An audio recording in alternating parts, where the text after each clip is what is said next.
नमस्कार। आप देख रहे हैं वार्तिक टीवी और मैं हूं सुभाष शर्मा। वार्तिक टीवी के इस खास कार्यक्रम हेडलाइंस अराउंड यू में आप सबका स्वागत है। आज के इस प्रोग्राम में हम आपको जानकारी देने जा रहे हैं कि प्रधानमंत्री नरेंद्र मोदी ने भारतीय संसद द्वारा पारित तीनों कृषि कानूनों को क्यों कर वापस लिया है, और आज के इस प्रोग्राम की यह प्रमुख हाईलाइट भी है हमारी। और इस हाईलाइट में आज हम इस मुद्दे पर चर्चा करेंगे और इस चर्चा में मेरे साथ जुड़ने वाले हैं किसान महापंचायत के अध्यक्ष रामपाल जी जाट, साथ ही भारतीय जनता पार्टी की ओर से पक्ष रखने के लिए पूर्व मंत्री और जालोर से वर्तमान विधायक श्री जोगेश्वर जी गर्ग, साथ ही ऑल इंडिया कांग्रेस के लीगल सेल के जनरल सेक्रेटरी विकास जी यादव, और हमारे साथ जुड़ेंगे हमारे senior political analyst Shri Jagdish ji Sharma, और आमजन के प्रतिनिधि के बतौर हमारे साथ जुड़ रहे हैं श्री माधव सिंह जी। तो आज के इस पैनल के साथ में हम तीनों कृषि कानूनों को क्यों कर वापस लिया है इसके ऊपर बातचीत करेंगे। और साथ ही आज के इस प्रोग्राम में मैं आपको यह भी जानकारी दूंगा कि राष्ट्र रक्षा समर्पण के मौके पर आज भारत की जो सैन्य हमारी जो संरचना है और हमारा जो सैन्य कैपेसिटी है उसमें किस तरह से गौरवान्वित कर देने वाला पल सामने आया जब रक्षा मंत्री ने जानकारी दी लोगों को। और वो क्या जानकारी है इसके बारे में आज हम आपको पूरी डिटेल से बताएंगे। और साथ ही आज के इस प्रोग्राम में मैं आपको यह भी बताने जा रहा हूं कि भारत की आध्यात्मिक राजधानी यानी स्पिरिचुअल कैपिटल वाराणसी में आयोजित हुआ काशी उत्सव कल पूरी रौनक के साथ संपन्न हुआ है। इसके बारे में हम आपको जानकारी देंगे और साथ ही हमेशा की तरह चलते चलते में मैं आपको वो जानकारी दूंगा जिसके चर्चे आगामी दिनों में रहेंगे। तो चलिए करते हैं प्रोग्राम की शुरुआत, आगे बढ़ते हैं। और आज जो सबसे पहली खबर मैं आपको बताने जा रहा हूं वो खबर है 3 कृषि कानूनों की वापसी की। प्रधानमंत्री नरेंद्र मोदी ने आज नरमी दिखाते हुए जो 14 महीने पहले कृषि कानून संसद ने पारित किए थे उनको वापस लेने का निर्णय कर लिया है। और ये जो कृषि कानून है अब संसद में ही, चूंकि प्रक्रिया के तहत ये संसद से ही वापस होंगे, लेकिन प्रधानमंत्री ने आज इसकी विधिवत घोषणा कर दी है। और आंदोलन में जो जुटे हुए किसान थे, आंदोलनरत जो लोग थे, उनको वापस घरों में अपने खेत खलिहानों में लौट जाने की अपील प्रधानमंत्री ने की है। तीनों कृषि कानून जिस तरह से वापस लिए गए हैं उसमें कई तरह की प्रतिक्रियाएं सामने आ रही हैं और कई लोग कई तरह की बातें इसमें कर रहे हैं। प्रधानमंत्री नरेंद्र मोदी के 7 साल के कार्यकाल में संभवतः यह पहला मौका होगा जब उन्होंने इस तरह से यू टर्न लिया है और अपनी ही सरकार के फैसले को, अपने ही फैसले को बदला है। प्रधानमंत्री ने कृषि कानून वापस करने पर क्या कहा, पहले हम एक बार वो सुनते हैं और फिर हम आपको बताएंगे कि सरकार का यह मास्टर स्ट्रोक साबित होने वाला है या कि इसको झुकने वाला कदम साबित होने वाला मामला सामने आएगा। तो पहले हम सुनते हैं प्रधानमंत्री ने इस मौके पर क्या कहा।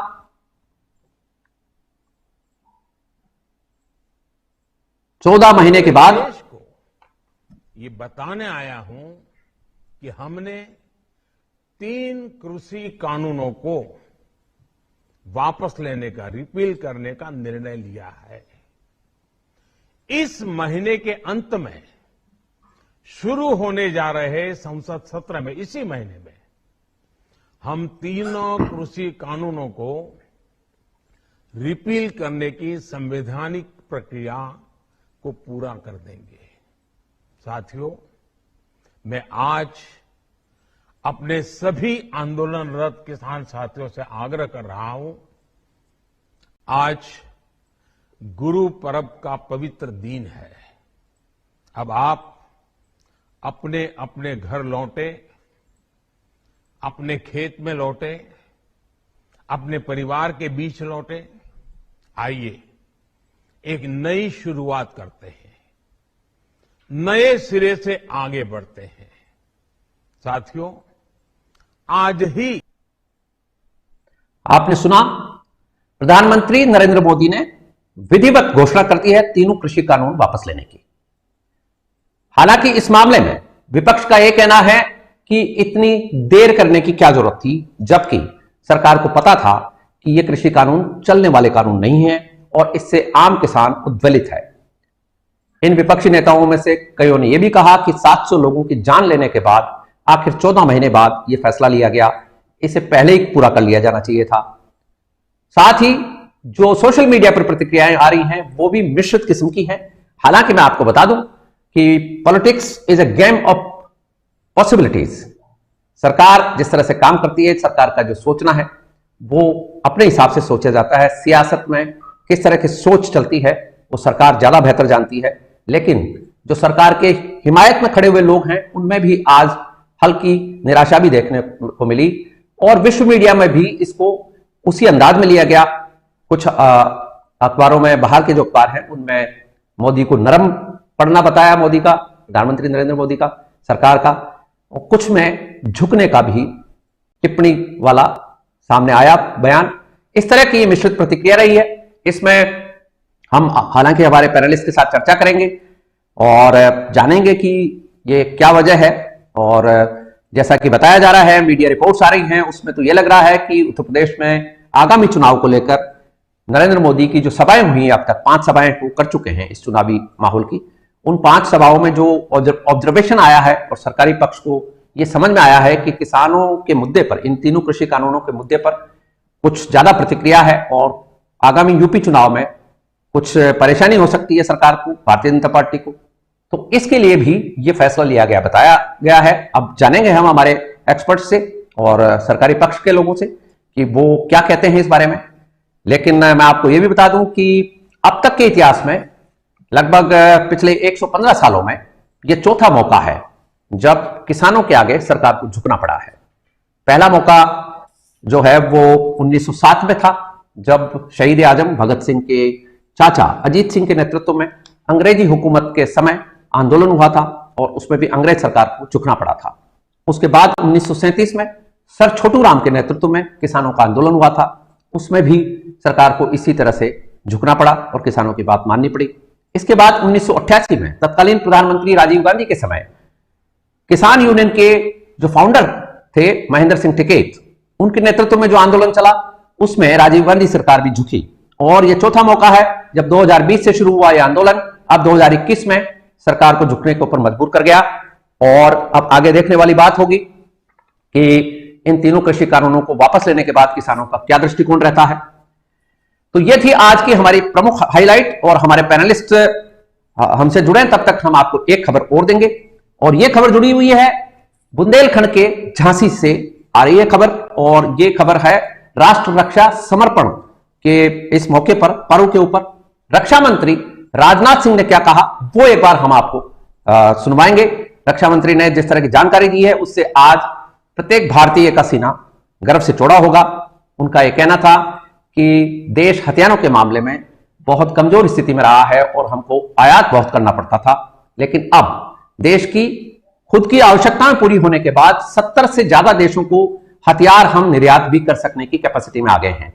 और इस मौके पर वहां प्रधानमंत्री भी मौजूद थे। प्रधानमंत्री नरेंद्र मोदी ने आज सेना को जो अत्याधुनिक लड़ाकू हेलीकॉप्टर्स हैं वो भेंट किए हैं और साथ ही कुछ अत्याधुनिक किस्म की वर्दी भी प्रधानमंत्री ने आज अपने भाषण में बताई है जो कि सेना को मिलने वाली है। और साथ ही आज के इस कार्यक्रम में बुंदेलखंड को और उत्तर प्रदेश को जो सौगात है उसके बारे में भी चर्चाएं हुई हैं। रक्षा मंत्री राजनाथ सिंह ने तो यहां तक कहा है कि ब्रह्मोस मिसाइल जो हैं उनका उत्पादन अब यूपी में होगा। और प्रधानमंत्री ने यह कहा कि बुंदेलखंड अब डिफेंस कॉरिडोर का एक ध्वजवाहक होगा। तो मैं चाहता हूं राजनाथ सिंह रक्षा मंत्री क्या कह रहे हैं वो आप सुन लीजिए। में भी महिलाओं की भर्ती आरंभ करने का एक बड़ा कदम उठाया गया है। महिलाओं को सेना में अब परमानेंट कमीशन भी दिया जा रहा है। इन निर्णयों से न केवल सेना में महिलाओं की भागीदारी बढ़ेगी बल्कि महिला सशक्तिकरण की दृष्टि से भी इसके अच्छे परिणाम देखने को मिलेंगे।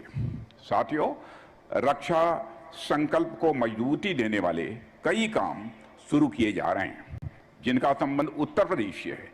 डीआरडीओ की उत्तर प्रदेश में 2 प्रयोगशालाएं पहले से ही मौजूद हैं। अब एक रक्षा प्रौद्योगिकी और परीक्षण केंद्र खोलने का प्रस्ताव है और साथ ही डीआरडीओ द्वारा उत्तर प्रदेश में स्थापित विभिन्न शैक्षणिक संस्थानों और स्टार्टअप को भी बड़े पैमाने पर समर्थन दे रहा है ताकि उत्तर प्रदेश में रक्षा उत्पादन के लिए उपयुक्त वातावरण बन सके। अब ब्रह्मोस मिसाइल सिस्टम के उत्पादन के लिए भी उत्तर प्रदेश को चुना गया है मेरे बहनों भाइयों। और इतना ही नहीं, रक्षा मंत्रालय प्रधानमंत्री जी के आत्मनिर्भर भारत के संकल्प को पूरा करने के लिए लगातार मिशन मोड में काम कर रहा है। एक समय देश में 65 से 70% रक्षा सामग्री बाहर से आयात हो रही थी, लेकिन आज तस्वीर पूरी तरह से बदल चुकी है और हम 65% का सामान भारत से ही खरीद रहे हैं। यह बदलाव भारत में प्रधानमंत्री जी के नेतृत्व में हुआ है। एक समय वह भी था जब भारत की दुनिया भर में गिनती सबसे बड़े रक्षा सामानों के आयातक देश के रूप में होती थी।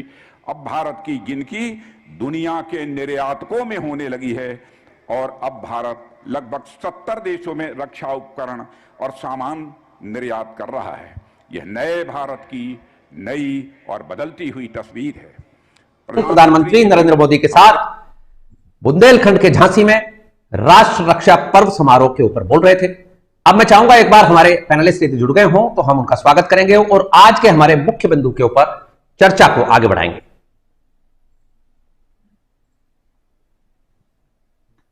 आप सभी का स्वागत है। विकास जी स्वागत है, माधव सिंह जी स्वागत है, रामपाल जी स्वागत है। तो चूंकि यह मामला किसानों से जुड़ा हुआ है और आज जो किसानों के लिए जो खुशखबरी प्रधानमंत्री नरेंद्र मोदी ने दी है, इसलिए मैं चाहूंगा कि हमारे साथ जो किसान महापंचायत के अध्यक्ष जुड़े हुए हैं रामपाल जी, तो रामपाल जी एक बार हमें इस पूरे पर्सपेक्टिव को समझाएं कि ये क्या हुआ है और किसानों की किस तरह से ये जीत हुई है, सरकार को कैसे झुकना पड़ा है। सुभाष जी, किसानों के लंबे संघर्ष की आज बड़ी जीत हुई जब आज गुरु पर्व के अवसर पर, देव दीपावली के अवसर पर प्रधानमंत्री जी ने तीनों कानूनों को वापस करने की घोषणा की और न्यूनतम समर्थन मूल्य के संबंध में एक कमेटी गठित करने की घोषणा की। इतना मैं कहना चाहूंगा सुभाष जी, ये जो तीनों कानूनों को वापस करने वाली बात थी, इससे किसान खेती के कॉर्पोरेटीकरण से बच गया। बच का अर्थ है उत्पादक को अब नहीं पड़ेगा कॉर्पोरेट के हाथों से, उपभोक्ता को भी लुटना नहीं पड़ेगा कॉर्पोरेट के हाथ से। कॉर्पोरेट का एक स्वभाव है उत्पादक को कम से कम चुकाना, उपभोक्ता से अधिक वसूल करना। मैकेनिज्म है, इनकी जो टेक्निक है, इसके कारण से खाने वाला और पैदा करने वाला दोनों ही लुटते हैं। ये जो दिशा थी, ये भी दिशा केवल निवेश को बढ़ाने के लिए आधारित विकास, ये जो कंसेप्ट चल गया जो शुरू किया 1991 से, उस कंसेप्ट के अनुसार जो तीनों कानून लाए गए, इनसे पूरे देश के उत्पादक उपभोक्ताओं को घाटा होता, वे लुटते पिटते, इससे बचे आज तीनों कानूनों की वापसी के कारण। लेकिन अभी तक देश में किसानों को उनकी उपजों के उचित नहीं मिलने के कारण से लाखों किसानों ने समय से पहले अपनी जीवन लीला समाप्त की।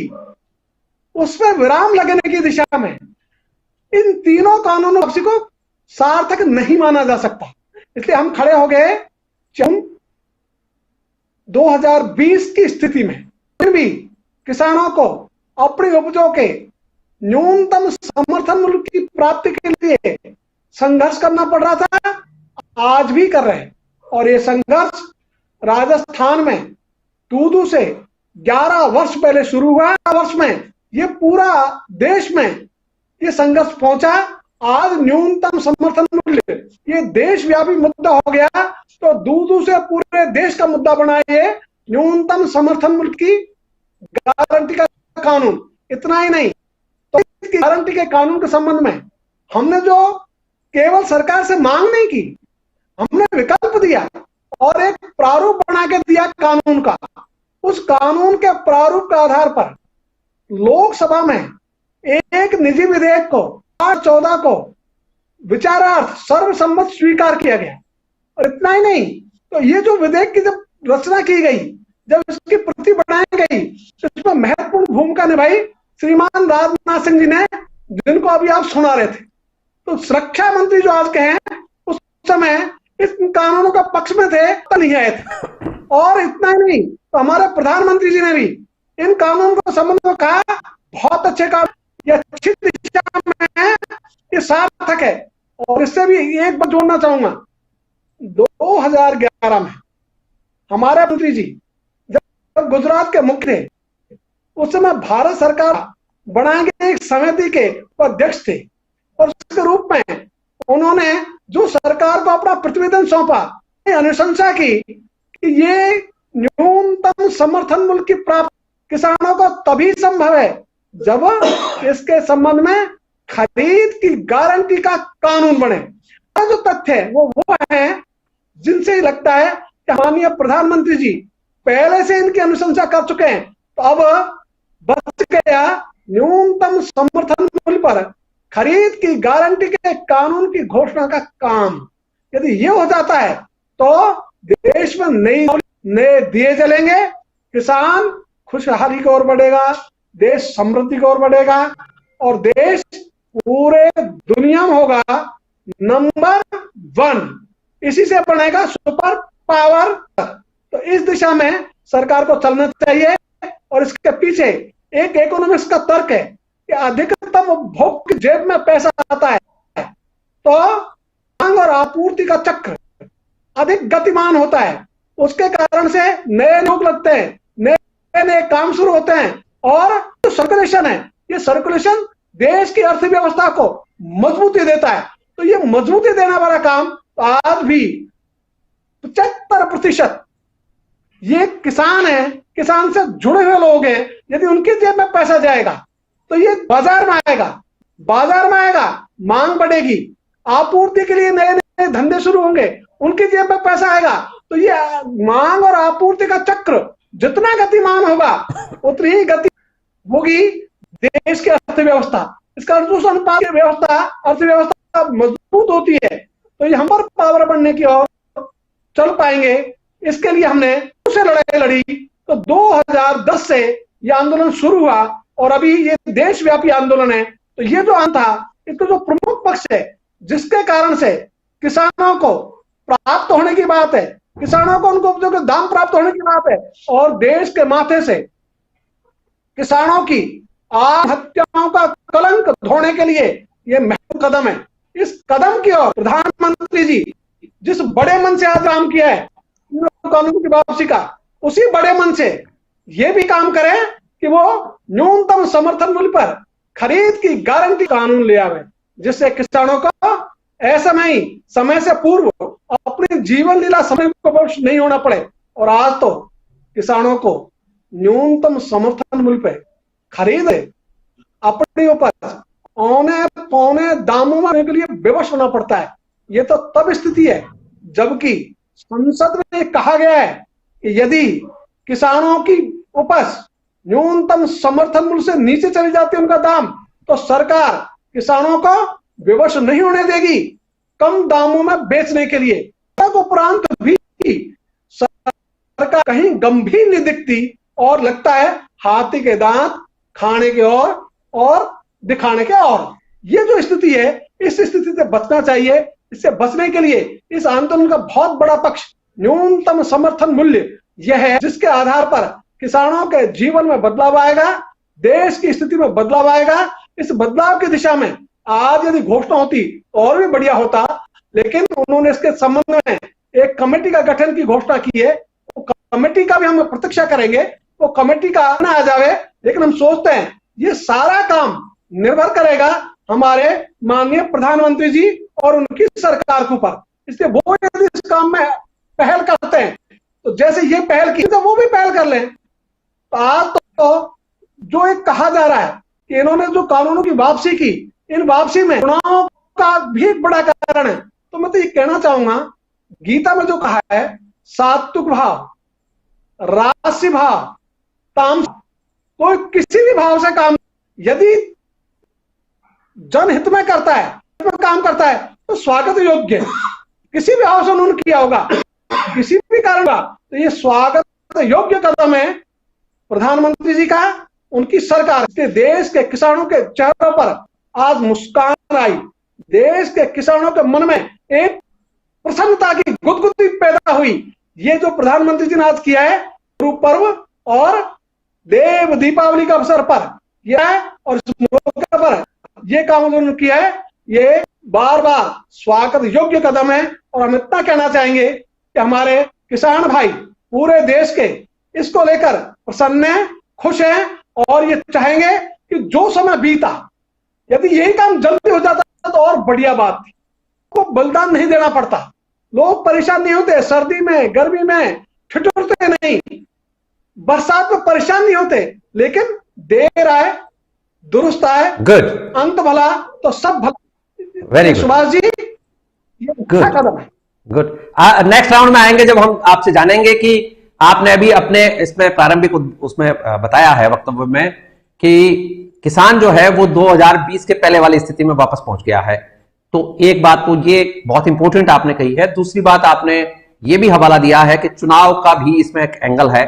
तो इस बारे में हम और आपसे डिटेल में जानेंगे, लेकिन मैं चाहूंगा एक बार विपक्ष के तौर पर हमारे साथ जुड़े हुए हैं ऑल इंडिया कांग्रेस के लीगल सेल के जनरल सेक्रेटरी एडवोकेट विकास जी यादव।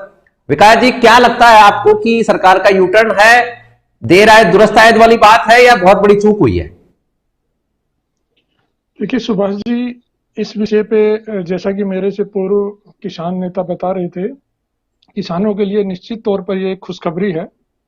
और पूरा देश, मैं तो कहता हूं हिंदुस्तान है ही किसान देश। हिंदुस्तान तो कृषि प्रधान देश है। हिंदुस्तान की 70% आबादी गांव में रहती है और वो कृषि के पेशे से जुड़ी हुई है। अगर मैं अपनी स्वयं की बात करूं तो मैं भी एक किसान पुत्र हूं, किसान परिवार से आता हूं और बखूबी किसान का दर्द भी समझता हूं कि किसान के साथ क्या क्या आज के दिन तकलीफें हैं और किस दशा में किसान आज के दिन रह रहा है। जहां तक मोदी जी का आज का जो वक्तव्य है और जो डिसीजन है उसके बारे में अगर मैं बताऊं तो देखिए, मोदी जी के अहंकार ने इस भारत माता के 750 जो है किसान पुत्र हैं उनकी बलि ले ली। क्या मोदी जी ने ये 3 कानून लाने से पहले किसी भी कृषि संगठन से, किसान संगठन से कभी कोई परिचर्चा की? क्या किसी वैज्ञानिकों से कोई चर्चा की? लेकिन अपने आकाओं को खुश करने के लिए उन्होंने ये 3 काले कानून किसानों के ऊपर थोपने की जो है कोशिश की और उसके ऊपर पुरजोर अड़े रहे। आप उनकी मंशा देखिए। आज के दिन भी मैंने उनका भाषण सुना। पूरा भाषण उन्होंने कहा, क्षमा मांगी, लेकिन एक भी संवेदना का शब्द उन्होंने नहीं कहा। ये हमारे वही प्रधानमंत्री जी हैं जो विराट कोहली साहब की उंगली पे चोट लगने पे ट्वीट कर देते हैं। दीपिका पादुकोण ने सुंदरता में कोई कुछ किया तो उसके ऊपर ये जो है एक ट्वीट कर देते हैं। लेकिन जो 750 धरती पुत्रों ने अपनी जान खोई, उसके लिए इन्होंने आज भी संवेदना प्रकट नहीं की कि उन परिवारों ने क्या खोया। दूसरा, आप देखिए कि प्रधानमंत्री जी ने खुद ने जो संसद में कहा, इन्हीं किसानों को आंदोलनजीवी कहा। बाकी मैं आपको बताऊं, फेरिस्त तो बड़ी लंबी है, लेकिन संक्षिप्त में मैं आपको बताना चाहूंगा कि मध्य प्रदेश के कृषि मंत्री जी आते हैं कमल पटेल साहब। 14 दिसंबर 2020 को उनका एक वक्तव्य था, किसान संगठन कुकर मुत्ते हैं, ये किसान नहीं बल्कि व्हीलर, डीलर और एंटी नेशनल है।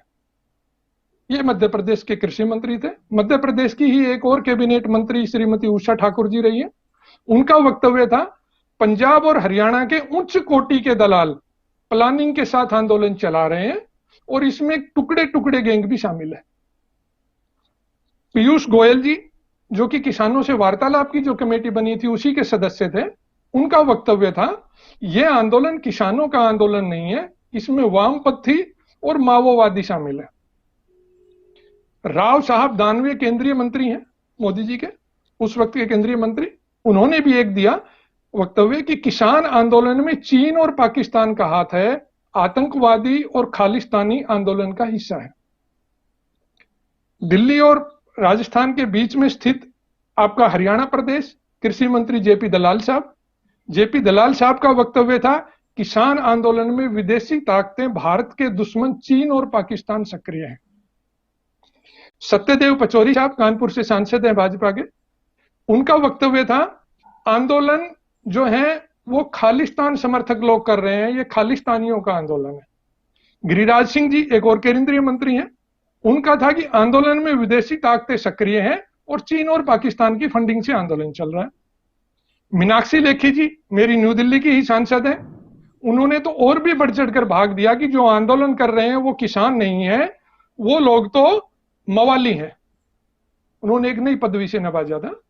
उसके बाद में खट्टर साहब ने हाल ही में जो वक्तव्य दिया तो वो तो बड़ा ही जो है सबको आश्चर्यचकित करने वाला था कि एक कृषि प्रधान सूबे के मुख्यमंत्री का एक वक्तव्य था अपने कार्यकर्ताओं को संबोधन में कि आप लोग भी 10-10, 15-15 की टीम बना लो और लठ हाथ में ले लो, सामने आए तो सर फोड़ दो, 2-4 महीने जेल में भी चले जाओगे तो नेता बन के आओगे, चिंता मत करो।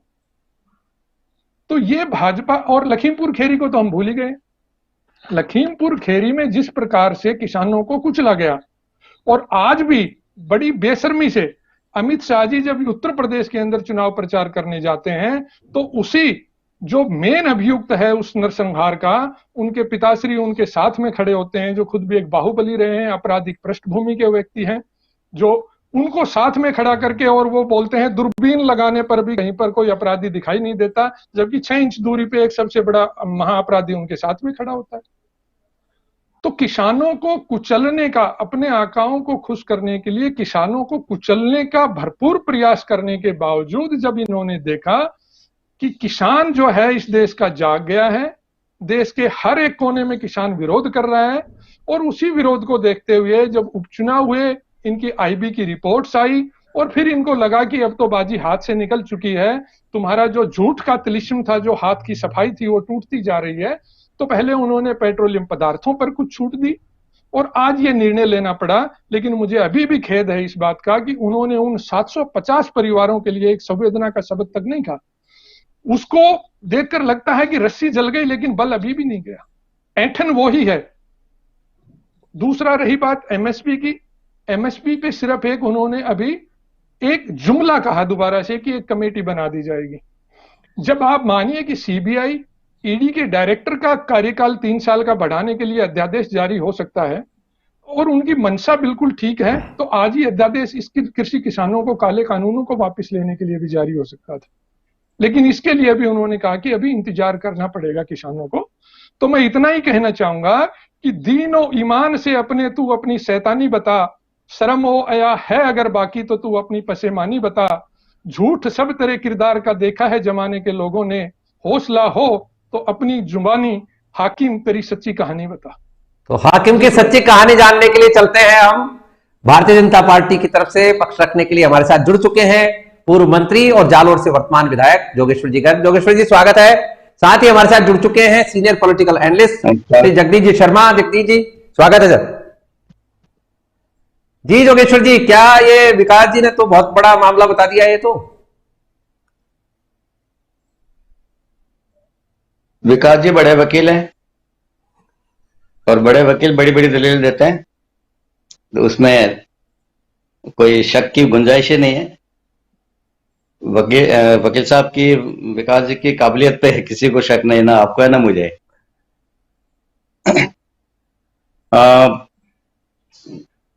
सरकारें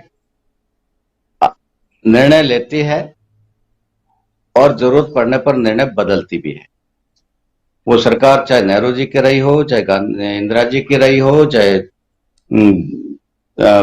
राजीव गांधी जी की भी रही हो, नरसिंह राव जी हो। राजीव गांधी जी ने भी 1988 में बदला था, बिल्कुल सही। राजीव गांधी जी ने तो बहुत सारे निर्णय बदले अपने। राजीव गांधी जी ने तो उस समय देश में सबसे ज्यादा अशांति का काल था, हर स्टेट में कुछ न कुछ समस्या, कई सारे, ज्यादातर स्टेट में, नॉर्थ ईस्ट में, पंजाब में बहुत जगह समस्या चल रही थी, और उन समस्याओं को कैसे सुलझाया जाए उसको देखते हुए उन्होंने बहुत सारे अपने निर्णय बदले, अपनी पार्टी के निर्णय बदले, सरकार के निर्णय बदले, और उसके कारण अच्छे परिणाम भी आए। वो समस्याएं सुलटी, और उसका अगला दुष्परिणाम यह भी आया कि कांग्रेस साफ होती गई। बहुत जगह उन प्रांतों में कांग्रेस बहुत डाउन गई। तो होता है, ऐसा करना पड़ता है। याद दिलाओ मैं विकास जी को, मनमोहन सरकार में एक बिल आया था अपराधियों को लेकर, अपराधियों का राजनीति में रोल हो कि नहीं हो, उसमें वो कुछ कड़े प्रावधान थे। उस बिल को पार्टी से डिस्कस करके पेश किया होगा, संसद में पेश हो चुका था।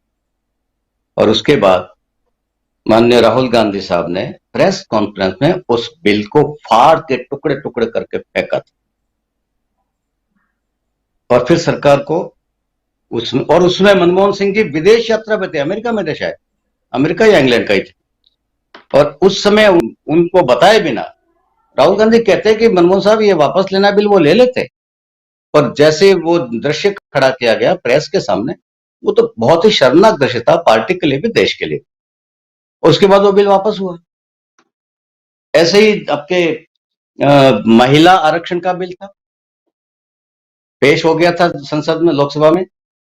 और पेश होने के बाद में कांग्रेस की सरकार की सहयोगी दलों ने, लालू प्रसाद जी और मुलायम सिंह जी और उन लोगों ने उसका विरोध किया और उनको वो कानून, वो बिल वापस लेना पड़ा। तो ऐसी परिस्थितियां बनती है राजनीति में। अब इन कानूनों की बात करूं मैं, तो ये कानून कौन से हैं? इन कानूनों की वकालत चौधरी चरण सिंह जी ने की, मुलायम सिंह जी ने की समय समय पर, शरद पवार जी ने की, मनमोहन सिंह जी ने लोकसभा में की, और विधि मंत्री कपिल सिब्बल साहब ने लोकसभा में की। ये वही कानून है जिसके स्वामीनाथन आयोग में जिक्र है, जिसकी वकालत सिफारिश की गई है। और इन बड़े बड़े नेताओं, ये कुछ नाम तो मैंने गिना है, इनके अलावा भी बहुत सारे नेता हैं, लगभग हर पार्टी के बड़े नेता ने इन कानूनों की वकालत की। उस वकालत का इतिहास देखते हुए, रिकॉर्ड देखते हुए मोदी सरकार ने ये कानून बनाए। और उसके बाद वही सारे लोग विरोध कर रहे हैं जिन्होंने समय समय पर इनकी वकालत की। अब ये रोल बैक कौन कर रहा है, ये आप तय करिए। हम लोग रोल बैक कर रहे हैं या ये सब लोग हमसे पहले रोल बैक कर चुके? मतलब इतनी भी इनको शर्म नहीं, इनके वीडियो घूम रहे हैं। कपिल सिब्बल साहब बड़ी जिम्मेदारी से लोकसभा के अंदर समझा रहे हैं कि ये कानून क्यों जरूरी है, और ये कानून आएगा तो कितना फायदा हो जाएगा किसानों का, और नहीं आ रहा है तो कितना नुकसान हो रहा है। वही कपिल सिब्बल साहब और उनकी पार्टी जोर शोर से इन कानूनों का विरोध पिछले कई महीनों से कर रही।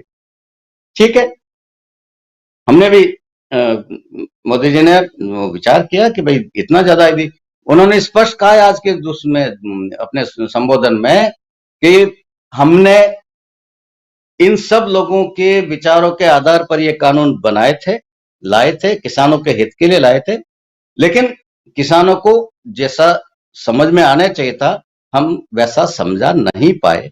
भ्रमित कर, मतलब उनके कहने का मतलब है कि भ्रमित करने वाले लोग ज्यादा भारी पड़ गए, वो उनको समझने नहीं दिया उन्होंने। ठीक है, कोई बात नहीं, हम वापस लेते हैं। और यादव साहब को कहूंगा कि वापस लेने का मतलब ये भी नहीं है कि बिल्कुल किस्सा खत्म हो गया है। फिर कोशिश करेंगे किसानों को समझाने की, फायदे की बात है तो उनको जरूर समझाएंगे, और जिस दिन किसान सहमत हो जाएंगे उस दिन वापस ले आएंगे। इसमें कोई ऐसी कोई बात नहीं है कि खराब हो गई, कि रोल बैक नहीं किया।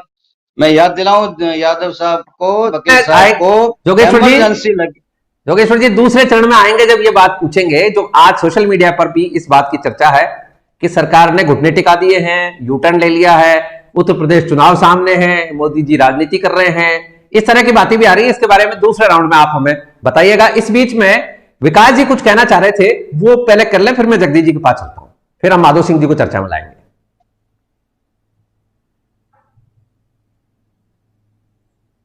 राहुल गांधी जी से प्रेस कॉन्फ्रेंस में एक सवाल पूछा गया था कि इस ऑर्डिनेंस पे आपकी क्या राय है। उस क्वेश्चन के उत्तर में उन्होंने कहा था कि अगर मेरा राय आप जानना चाहते हो तो मेरी राय ये है कि ये ऑर्डिनेंस जो लाया गया है ये वाहियात है, और ये उस पर्पज को पूरा नहीं करता जो सुप्रीम कोर्ट ने अपनी जजमेंट में कहा है, और ये फाड़ देने बहुत अच्छा किया, बधाई देता हूं मैं, ठीक है, बधाई देता हूं, उनका ये वक्तव्य था। ठीक बात है, उनकी निजी राय थी जो पत्रकार वार्ता में पूछी गई थी, और उन्होंने अपनी राय बताई थी। वो बाद में ड्राफ्ट दोबारा से डिस्कस हुआ, दोबारा से लाया गया। जहां तक मोदी जी की बात है, इसी विषय के ऊपर मैं एक लाइन और कहना चाहूंगा कि मोदी जी जब चुनाव सभाओं में गए थे पूरे देश से, तो उन्होंने वादा किया था कि जो ही मैं संसद में पहुंचूंगा तो मैं पहला काम ये करूंगा कि जो भी अपराधी किसी भी पार्टी के चुने हुए प्रतिनिधि हैं, स्पेशल कोर्ट बनाऊंगा, और 6 महीने के अंदर अंदर उनके मुकदमे की सुनवाई होगी और उनको सजा होगी या बरी होगा, जो भी होगा, मुकदमे का निपटारा किया जाएगा।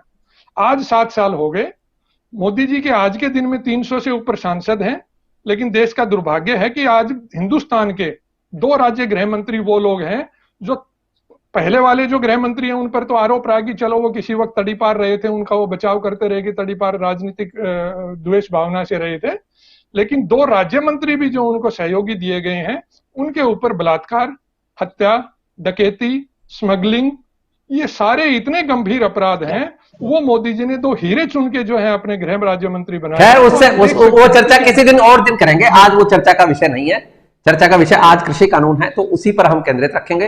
तो अब मैं चाहूंगा एक बार जगदीश जी को चर्चा में लाया जाए। और जगदीश जी, क्या मामला आपको समझ में आ रहा है? ये कृषि कानूनों को लेकर किस तरह की सरकार का एक्शन है? प्रधानमंत्री मोदी ने किस तरह इसको आज ऐसी कोई एक्सपेक्टेशन लग नहीं रही थी, लेकिन ऐसा हुआ, क्या लगता है आपको? सुभाष जी, ये जो आज घोषणा हुई है प्रकाश पर्व पर प्रधानमंत्री ने ये घोषणा बहुत ही सोच समझ के की है। किसी को भी ये विश्वास नहीं हो रहा है, यहाँ पर जितने पैनलिस्ट हैं उनको भी, कि नरेंद्र मोदी अपने लिए हुए डिसीजन को वापस ले सकता है। लेकिन नरेंद्र मोदी प्रधानमंत्री नहीं, पॉलिटिशियन भी है। ये हर एक आदमी को समझना चाहिए कि वो पॉलिटिकल पर्सनैलिटी है, उसके बिहाफ पर ही वो प्रधानमंत्री बने, पॉलिटिकल पर्सनैलिटी के बिहाफ पर। तो एक पॉलिटिशियन को चीजें समझ में आती हैं, उसका आगा पीछा देखता है, वो देश की भलाई का हिस्सा देखता है। देश में अगर चीजें बिगड़ रही हो तो उन सबको भी देखता है। आप देखिए कि इन 3 कृषि कानूनों को लेकर जिस तरह की बातें फैलाई गई हैं, जैसा कि हमारे माननीय योगेश्वर गर्ग जी भी बोल रहे हैं, जिस तरह की भ्रम की स्थिति पैदा की, उससे आज ये हुआ है कि सिखों के अंदर बहुत जबरदस्त रोष व्याप्त हो रहा था धीमे धीमे। ये यूपी के चुनाव की बात नहीं है। यूपी का चुनाव इसको प्रभावित कितना करेगा वो तो अलग बात है। कानून पूरे देश के लिए बने, केवल यूपी या पंजाब के लिए नहीं बने। तो ये कहना कि भाई यूपी का चुनाव आ रहा है या पंजाब में चुनाव आ रहा है, वो नहीं है। सिख धर्म के जो मानने वाले हैं उनके अंदर बहुत जबरदस्त रोष फैल रहा था इस बात को लेकर कि हमारी बात को सुना नहीं जा रहा है। और ये बात जो है, जो आड़तिये हैं, उन्होंने उनको गुस्सा दिलाने का बहुत बड़ा काम किया। और सबसे महत्वपूर्ण बात यह हुआ कि जितने भी गुरुद्वारे और इन सब में फंडिंग जो होती थी वो सारे किसान ही करते थे। वो फंडिंग जो है वो आना कम हो गई क्योंकि ये दबाव बनाया गया। और उस फंडिंग के आने से रोष बीजेपी और आरएसएस के खिलाफ डेवलप होने लगा धीमे धीमे। ऐसा डेवलप होने लगा कि ये सरकार को आशंका होने लगी कि सारे लोग मिलकर ऐसा नहीं हो कहीं कि 1984 को दोहराना शुरू कर दें किसी तरीके से। तो जो पॉलिटिशियन है वो देश की बड़ी भलाई की बात सोचता है। कानून को एक दफे वापस ले लिया जाए इससे कोई फर्क नहीं पड़ेगा, लेकिन देश में एक नए किस्म का उत्पाद पैदा हो जाए और उसका नुकसान जो है पूरे देश में जगह जगह होना शुरू हो, उसको टाला कैसे जाए। तो आज प्रकाश पर्व के दिन उन्होंने खासकर सिख किसानों को ये समझाने की कोशिश की कि भाई हम माफी चाहते हैं अगर हम आपको समझा नहीं पाए। हम जो है इस बात से विड्रा कर लेते हैं सारे कानूनों को। किसी भी सरकार के लिए कोई कानून किसी तरीके से बनाना है तो उसकी रोक कभी भी नहीं होती है। और अगर उसके खिलाफ, किसी मुद्दे के खिलाफ बहुत ज्यादा अफवाह समाज में फैल जाए, कानून जो है, कोई भी कानून वो जन भावना के विपरीत यदि है या जनता उसको नहीं चाहती है तो निश्चित रूप से सरकार को उस तरफ सोचना चाहिए। बिल्कुल सही कहा आपने जी। जगदीश जी कंटिन्यू। उसके रेमिफिकेशंस जो है ना, लॉ एंड ऑर्डर की सिचुएशन और देश की सिक्योरिटी के ऊपर बंध गए थे। इतना हाल कर दिया था लोगों ने जो उसमें ऑपरेट कर रहे थे उन लोगों ने, वरना इतने 1 साल तक कोई कानून टिकता है क्या? क्योंकि वो शक्तियां बड़ी थी जो कि चीजों को बिगाड़ने के खेल में लगी हुई थी। तो इससे पहले कि कुछ और हो, नरेंद्र मोदी जी ने अपना एक कदम पीछे खींच लिया। अभी वापस करते हैं और फिर ये जो, क्योंकि इसके कानून के लागू हो जाने से फायदा ही फायदा था, नेगेटिव कुछ नहीं हो रहा था। क्यों आप बताइए, कॉन्ट्रैक्ट फार्मिंग का एक प्रोविजन इसमें अफवाह फैलाएगी, कॉन्ट्रैक्ट फार्मिंग होगी और कॉन्ट्रैक्ट फार्मिंग से किसानों की जमीनों को कॉर्पोरेट्स अपने कब्जे में कर लेंगे। राजस्थान में ही पिछले 15 से 20 साल से कॉन्ट्रैक्ट फार्मिंग हो रही है। हमारा पूरा जो है हरियाणा, पंजाब, दिल्ली से लगा हुआ बॉर्डर, यहाँ के आसपास के किसान कॉन्ट्रैक्ट फार्मिंग ये बात तो रामपाल जी बताएंगे, क्योंकि किसान महापंचायत के अध्यक्ष हैं, किसानों के मामलों में सब समझते जानते हैं। रामपाल जी क्या कह रहे हैं जगदीश जी? पूरा का पूरा दौसा और इसके आगे से लेकर अलवर, भरतपुर तक सारी जगह पर आलू की खेती, टमाटर की खेती हो रही है। ये दोनों खेतियां कॉर्पोरेट के कहने पर हो रही है। वही बीज उपलब्ध करा रहे हैं, वही टेक्नोलॉजी दे रहे हैं, वही क्या कह रहे हैं विकास जी, बोलिए। मैं इस विषय पर जगदीश जी से कहना चाहूंगा कि आप जगदीश जी इस विषय पर एक संपूर्ण बहस रखिएगा। शायद आपने अभी तक तीनों कृषि काले कानून पढ़े नहीं है, इसलिए आप वो बता रहे हैं जो आपने कहीं से सुना है। उनकी गंभीरता और किसान को नुकसान को विषय के लेके ये पूरा एक गंभीर विषय है। इस पर विस्तृत चर्चा जब करेंगे तो आपको एक एक बिंदुवार में बताऊंगा कि किस प्रकार से किसानों का हक मारने के लिए मोदी सरकार तील काने कानून लेके आई थी, अपने आकाओं को खुश करने। क्या कह रहे हैं जोगेश्वर जी? और उसके क्या दुष्परिणाम थे?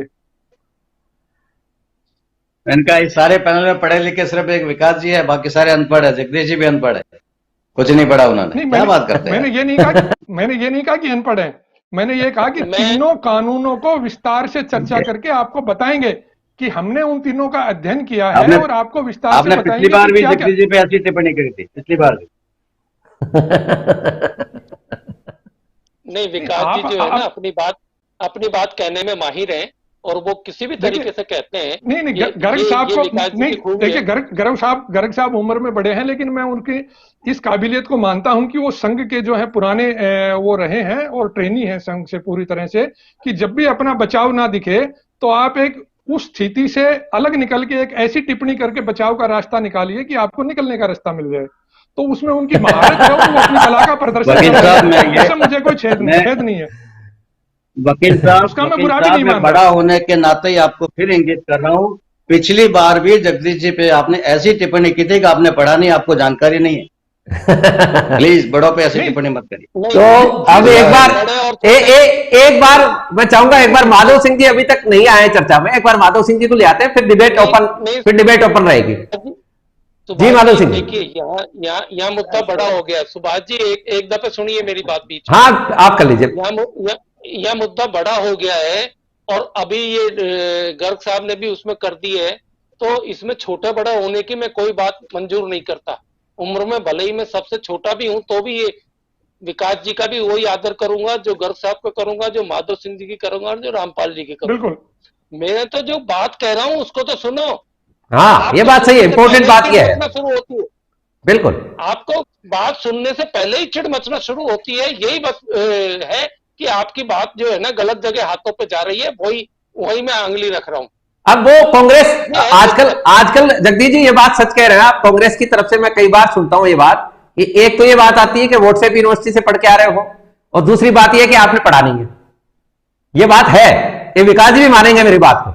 देखिए, जहां तक तथ्यात्मक रूप से कोई भी बात गलत कही जाएगी, चाहे कोई पत्रकार महोदय हो, चाहे कोई राजनीतिक जो है किसी दल के प्रवक्ता हो, या कोई सामाजिक कार्यकर्ता हो, जहां तथ्यात्मक रूप से सफेद झूठ बोला जाएगा उसका खंडन करना हमारा धर्म बनता है। उसका खंडन हमें करना भी चाहिए, उसमें हमें कोई शर्म नहीं करनी चाहिए बोलना। विकास जी यही करते हैं, इसमें कौन सी बात मैंने गलत बोली है वो आप बता दीजिए। देखिए, आपने ये कहा कि ये कृषि कानून बहुत किसानों के फायदे वाले थे। वो बात पूर्ण सत्य रूप से बिल्कुल भी नहीं है, पूर्ण रूप से झूठ है। किसानों के नुकसान के लिए कानून है जी। मैंने इस बारे में फायदे वाले थे या नहीं थे, ये इस बारे में तो एक लाइन आपने तो कहा नहीं, आपने ये कहा कि ये कृषि कानून किसानों को बहुत अच्छाई के लिए थे, लेकिन सरकार उनको बतला नहीं पाई, उनको कन्वे नहीं कर पाई, और इसके अंदर ऐसा कुछ नहीं। ये इन्होंने कहा कि नरेंद्र मोदी ने कहा है, नरेंद्र मोदी ने कहा है कि हम समझा नहीं पाए आपको। ये कोटेशन उनका था। ये नरेंद्र मोदी जी ने कहा है कि हमारी नेक नियत थी और हम अच्छे के लिए लाए थे, लेकिन हम पूरी तरीके से समझा नहीं पाए। बिल्कुल ठीक बात। मैंने नहीं कहा, मैं तो ये बता रहा हूं कि जिस कॉन्ट्रैक्ट फार्मिंग के बारे में इतना शोर करके उनको भ्रमित किया गया, वो कॉन्ट्रैक्ट फार्मिंग राजस्थान में 20 साल से चल रहा है, हरियाणा में उससे पहले से भी चल रहा है, यूपी में उससे पहले से चल रहा है। जितनी भी ये बड़ी बड़ी उसमें फर्क है, प्रोसेसिंग इंडस्ट्री, वो जो अभी चल रहा है नहीं, उसमें कृषि उसमें बहुत खेती फर्क बाड़ी है। की जमीन को कब्जाने का कोई प्रोविजन हो तो आप मेरे को बता देना। अगर खेती बिल्कुल बाड़ी की बिल्कुल, जमीन को इसीलिए हाँ, मैं कह रहा हूं कि उसमें उस पे एक विस्तृत जब डिबेट होगी तो आपको सेक्शन वाइज और क्लोज वाइज भी बताएंगे कि उसमें एज ए रेवेन्यू रिकवरी जो राइट दिया गया एरियर का, वहां पर किसान को दिक्कत है। ये विकास जी असल बात ये है कि ये 115 साल से लगभग एक सी बात चल रही है कि किसान को जो ये हम जो भी हमारा जो परसेप्शन है इस पे यही बात सामने आती है किसान के कि उसकी जमीन हड़प ली जाएगी। ये 1907 में जो आंदोलन हुआ था उसमें भी यही मुद्दा था और 2020 में शुरू हुआ उसमें भी यही मुद्दा है, लेकिन इसके बारे में हम अभी नेक्स्ट राउंड में देखिए किसान के लिए जमीन। विकास जी से यही पूछता हूं, सुनिए विकास जी से यही पूछता हूं, तो ये आपके इतने सारे नेता इंक्लूडिंग मनमोहन सिंह जी और लेटेस्ट जो हैं ये कपिल सिब्बल जी, ये जो बोल रहे थे तो ये भ्रम फैलाने के लिए बोल रहे थे या सचमुच में ही किसानों के हितैषी थे? और हितैषी थे, और आप इससे भी बड़ी बात कि आपके मैनिफेस्टो में ये सारी चीजें लिखी हुई है, तो मैनिफेस्टो तो पढ़ लो आप पहले। मैं ये कह रहा हूं मैनिफेस्टो पढ़ लेते तो ये झंझट ही नहीं होता। मैनिफेस्टो में लिखी हुई है तो फिर इनका विरोध किस बात का है? नहीं, विरोध उसके क्रियान्वयन का है कि आपने जो क्लॉज बनाई है इसके अंदर अभी तो चालू हुआ नहीं है, आपने क्रियान्वयन कहां से शुरू कर दिया? और उसी की तो प्रॉब्लम है कि अब आप अच्छा आप एक बात बताएं, हिंदुस्तान में आज तक कोई ऐसा कानून बना जिसमें अपील का प्रावधान ना दिया गया हो? इसमें है कांग्रेस के शासन में या पूर्ववर्ती सरकारों ने कोई ऐसा कानून बनाया? आप पता नहीं कौन से, ये भ्रम पैदा करना ऐसे ही तो होता है। इसमें बाकायदा अपील का प्रावधान है, इसमें मजिस्ट्रेट के पास अपील जानी थी? आप मजिस्ट्रेट के पास जाएगी सबसे पहले। सिर्फ एसडीएम को अधिकार दिया गया, कोर्ट में जाने का अधिकार ही नहीं दिया गया। तो एसडीएम भी तो मजिस्ट्रेट ही होता है, एसडीएम सब डिविजनल मजिस्ट्रेट कहलाता है। सब डिविजनल मजिस्ट्रेट रेवेन्यू का होता है। रेवेन्यू की क्या हालात है और किसान को कितना रेवेन्यू से और कहां से और उसको उसमें भी काश्तकार ही जा सकता है, वो कॉन्ट्रैक्टर नहीं जा सकता। यस, हाँ, काश्तकार जा सकता है, एसडीएम कोर्ट में भी काश्तकार ही जा सकता है, कॉन्ट्रैक्टर नहीं जा सकता। काश्तकार की रेवेन्यू के अंदर कितनी सुनवाई होती है और कहां तक उसको अपील लड़के हाई कोर्ट और सुप्रीम कोर्ट से आज के दिन भी रेवेन्यू के खिलाफ न्याय लेना पड़ रहा है, वहां पर उसको कितना न्याय मिलता है वो किसान को पता है। मैं चाहूंगा एक बार माधव सिंह जी को भी हम चर्चा में लाए, अभी तक माधव सिंह जी कुछ नहीं बोल पाए हैं, एक बार माधव सिंह जी को सुन लेते हैं फिर ओपन है डिबेट। जी माधव सिंह जी, स्वागत है। सभी को नमस्कार। धन्यवाद सुभाष जी। तो सामने लाया जाए। मुख्य बात तो हम आए ये कि सारे लोगों ने जिनके नाम लिए गए और एक शरद जोशी भी हैं जो कि किसानों के ही नेतृत्व में करते रहे हैं, लंबे समय तक करते रहे हैं, और उन्होंने भी उन्हीं प्रावधानों को वो ही मांगे उन्होंने रखी थी, और एक जमाने में महेंद्र सिंह टिकैत भी ये कहा करते थे। तो अब ये देखें कि जब इतने सारे लोग कह रहे थे, उसकी जो है ना इतने दिनों से जब मांग चल रही थी, तब वो यहाँ अब जब वो लागू हो गई तब उसमें इतनी सारी दिक्कतें कहाँ से नजर आ गई। तो माफ कीजिएगा, पॉलिटिकल पार्टी अपने पॉलिटिकल बेनिफिट के लिए, अपने पॉलिटिकल नैरेटिव के लिए वो पलटी मार सकती हैं, कोई भी पार्टियां वो ये करती हैं, लेकिन तथ्य क्या है? अब इस मामले में जो तथ्य हैं, जो कि जानकारी मिली है, उसके हिसाब से ये है कि ये सारा शुरुआत हुआ है कोविड के बाद में, कि कोविड के बाद में जब फसल भी आने लगी और मंडियां बंद और वहां आना जाना बंद, तो डायरेक्ट जो है वो एक्सेस के ऊपर जो है वो उसकी अनुमति देनी पड़ी और वो प्रोसेस शुरू हो गया अपने आप। किसान बना लेगा, मंडी बंद है तो क्या जाएगा, तो ग्राहक उसके पास पहुंच गए, खरीदने वाले उसके पास पहुंच गए। अब उसको ये पता लगा कि उसको बेटर प्राइस मिल रहा है। 50-60 रुपए में जो हम सब्जियां खरीदते हैं, अगर सिर्फ उन्हीं की बात करें तो किसान के पास कितना जाता है उसका भी डेटा सामने आ रहा है। और एपीएमसी जो है उसके बारे में बहुत सारे जो लोग हैं जो इस विषय को अच्छी तरह से जानते हैं, एपीएमसी के एडमिनिस्ट्रेटर रहे हैं, एपीएमसी के मेंबर रहे हैं, उन पे लिखते रहे हैं, उन पे समझते रहे हैं। उन्होंने उनका यह है कि एपीएमसी एक सबसे बड़ा कार्टेल है, और इसके बारे में जो किसान हित के जो बहुत लंबे समय से जो लिखते आए हैं वो भी ये लिखते आए हैं कि किसान इसलिए हिंदुस्तान का जो है ना मर रहा है या कि गरीब रह रहा है कि उसको उसके ऊपर एक कार्टेल उसके ऊपर शामिल है, और उस किसान का वो जो वहां नीति निर्धारण हो रहा है या कि प्राइस निर्धारण हो रहा है या कि लोगों के कोई निर्णय लिए जा रहे हैं, उसका उसका मिनिमम रोल है। अधिकतर रोल किसका है? अधिकतर रोल है मिडलमैन का, जो कि एपीएमसी को चलाते हैं, और उसके बाद में रेल है ब्यूरोक्रेट का। ब्यूरोक्रेट को कोई ज्यादा मतलब नहीं होता, तो कितने किसान रहे हैं उसमें? ये उसी विषय को जो जानते हैं, समझते हैं, उन कमेटियों में बैठे हैं, वो लोग कह रहे हैं। तो ये जो कोविड के बाद में जो डायरेक्ट जो एक्सेस होने लगी और फायदा होने लगा, तब ये लाया गया, और बहुत लंबी पुरानी मांग थी। अब पुरानी मांग लाई गई। अब माफ कीजिएगा, मैं पंजाब में पढ़ा हूं और बहुत सारे दोस्त पंजाब के ही हैं, और जो जगदीश जी ने जिस बात की ओर इशारा किया था, मैं उससे बिल्कुल सहमत हूं, क्योंकि ये खबरें हमारे साथ में, हमारे मित्रों के बीच में चर्चा होती रहती है कि एक तरह का वैमनस्य राजनीतिक पार्टियों ने, और इसमें मैं कहूंगा यहाँ उनके मेंबर नहीं है, मुख्य रोल है वामपंथी पार्टियों का।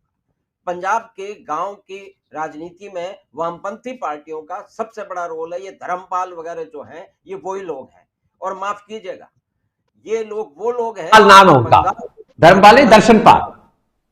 हाँ, दर्शनपाल। उन्होंने बंगाल को बर्बाद किया है अपनी हिंसा और अपनी अराजकता की राजनीति से। वो यहाँ घुसाए हैं, और फिर उसके खेल में क्या ये हमें मालूम नहीं है, क्या हम पढ़ नहीं रहे हैं कि किस तरह से खालिस्तान के जो ना लोगों का इसके अंदर इन्वॉल्वमेंट रहा है? वो बार बार आता रहा है, उसको आपको या मुझे प्रूव करने की जरूरत नहीं है, वो सामने दिखता है, और वो पहले भी हुआ था। और क्योंकि मैं पंजाब में पढ़ा हूं, अब माधव सिंह जी, उसमें अब वो चर्चा रिलेवेंस रखती नहीं है। उसका कारण यह है कि सरकार समझा नहीं पाई है, और सरकार अपने इस जो भी कृषि कानूनों का जो एजेंडा था सरकार का, जो सुधार करना चाहती थी सरकार, वो कहीं ना कहीं कोई ना कोई कम्युनिकेशन का स्तर कम रहा है, या ये जो संगठन है ये ज्यादा हावी रहे हैं, तो सरकार को कहीं ना कहीं सरकार से बहुत बड़ी चूक हुई है, वो कम्युनिकेट नहीं कर पाए शायद। और एक बात ये है कि जो अफवाह फैलाने वाले होते हैं, उनकी जो है योग्यता और वो अफवाहों का जो है ना, वो असर बहुत ज्यादा होता है। और जबकि आप इमोशनल मुद्दों पे उनको जो है ना, लोगों को बोल दो कि आपकी जमीन चली जाएगी, आप बताइए कितनी जमीनें चली गई? ठीक बात। जोगेश्वर जी कुछ कह रहे हैं? जोगेश्वर जी कह लीजिए जी, कह लीजिए जी। मैं ये कहना चाह रहा हूं कि यदि रोल बैक ही करना था तो हम तुरंत कर सकते थे। यही तो एक विपक्ष के लोग यही तो कह रहे हैं कि 700 लोगों की जान गंवाने के बाद यू टर्न लिया है। वो जवाब दे रहा हूं, मैं जवाब दे रहा हूं। हमने 12 से 14 बार ऑफिशियल, 12 या 14 मुझे एग्जैक्ट फिगर याद नहीं, लेकिन ऑफिशियल मीटिंग कॉल की इनकी और उनको समझाने की कोशिश की। जो भी सवाल इन्होंने पूछा उसका संतोषजनक जवाब हमने दिया। उसके बाद भी इनको नहीं मानना था, इसलिए नहीं माना। एक बार मैं विकास जी, एक मिनट में रामपाल जी को लाना चाहूंगा। रामपाल जी, ये जो जगदीश जी ने कहा है कि ये जो फायदे का सौदा है, जोगेश्वर जी आपके पास, आपके राउंड में एक बार आ जाऊं, उसके बाद अपने राउंड में बोल लेना। तो एक बार मैं रामपाल जी को लाना चाहूंगा। रामपाल जी को इस पॉइंट पर मैं खास तौर पर पूछना चाहूंगा कि जगदीश जी ये कह रहे हैं कि ये ऑलरेडी जो कॉन्ट्रैक्ट फार्मिंग का जो प्रावधान इन नए बिलों में था वो तो चल रहा है, तो फिर ये विरोध किस बात का है?